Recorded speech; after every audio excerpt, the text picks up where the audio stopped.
Hello, young innovators. Welcome to yet another video of ATL Lab Equipment video series. Today, we're exploring something we use every day but might not think much about. Switches. Switches control the flow of electricity by making or breaking a circuit, and they come in various types for different applications. Let's take a look. Switches can be classified based on several factors like operation method, number of contacts, circuit configuration. Many mechanical switches are categorized by their number of poles, throws and style of operation. Poles and throws are simply denoted by letter SPST, SPDT, DPDT for example. To better understand the working logic of switches, we need to know the concepts of poles and throws.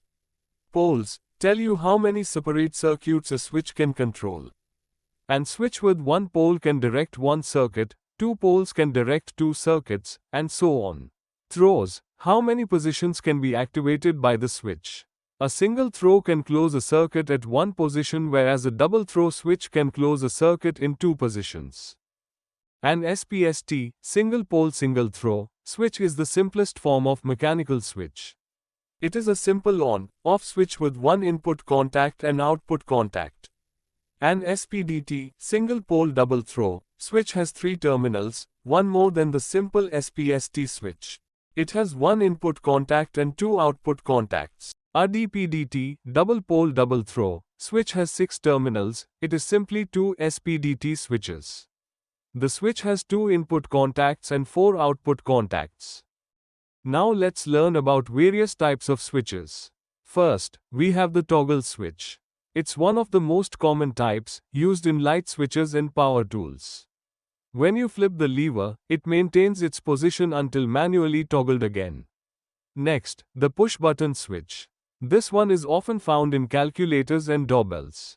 It can be momentary, meaning it only stays on while pressed, or latching, where it stays on after being pressed. Then there's the slide switch.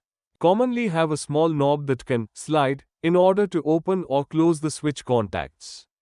They are very compact and easy to operate, making them ideal for small-scale projects. Next, the rotary switch, which allows you to select between multiple positions, often seen in volume control knobs or fan regulators. Another common type is the rocker switch. It rocks back and forth and is frequently used in appliances and power strips. As you can see, switches are everywhere, from controlling lights in your home to complex machinery in factories.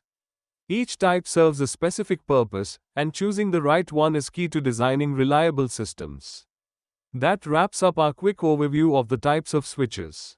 I hope you enjoyed the video. Thank you.